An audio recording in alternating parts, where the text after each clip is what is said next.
Fine, I'll do it myself. I only say that. I'm stupid. I only say that because producer Joe, well, he's having technical difficulties, but he's still watching the show. So shout out PJ.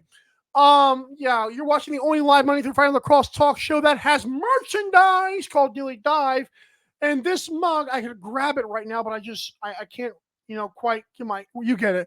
Go to dailydivelacks.creator-spring.com or go to the link tree in our bio and go to Daily Dive Store. One of the best ways to support our show, and for that, thank you for drinking us. Blah. Okay.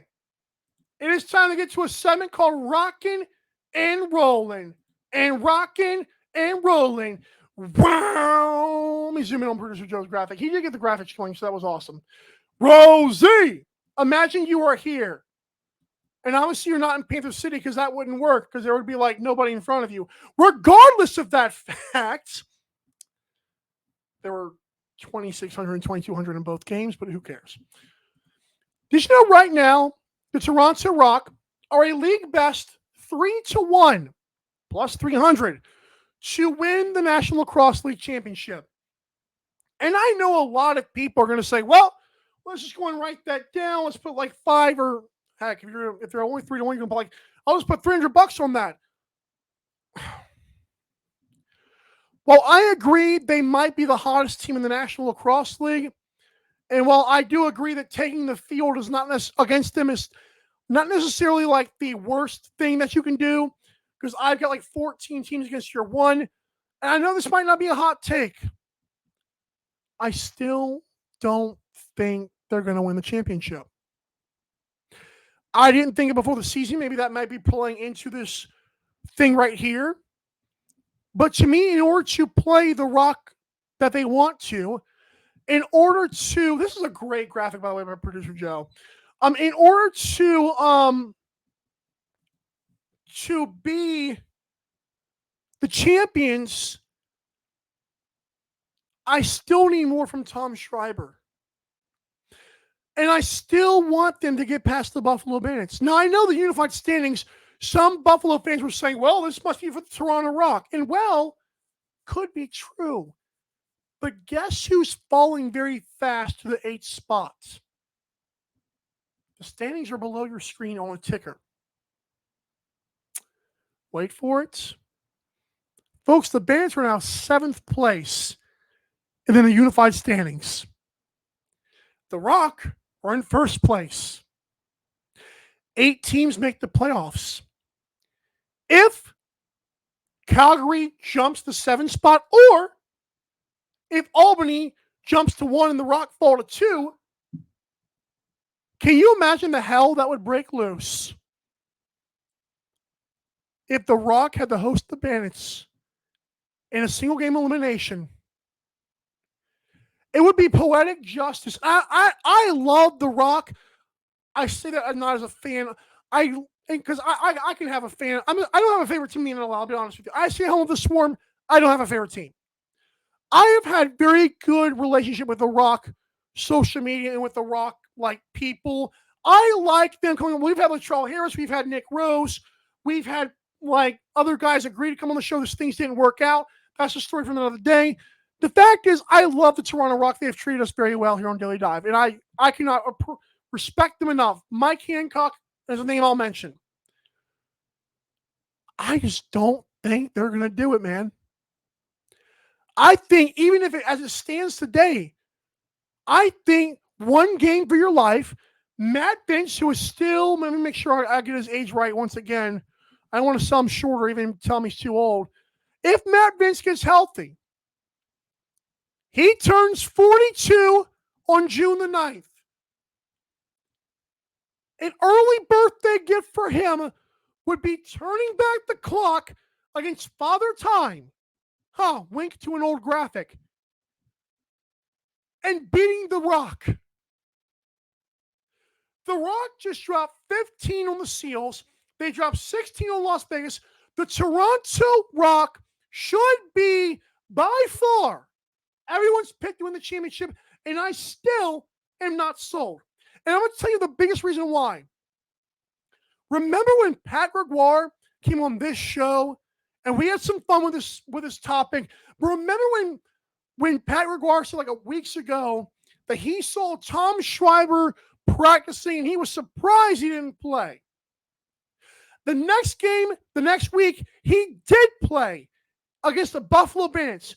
It's not like Tom Schreiber was not ready. He wasn't just fresh off the bench, cold as ice on his butt. This dude was ready to play that game. And the Buffalo Bandits kicked their you-know-whats. They killed him. And I know The Rock tried to make it very cute very late.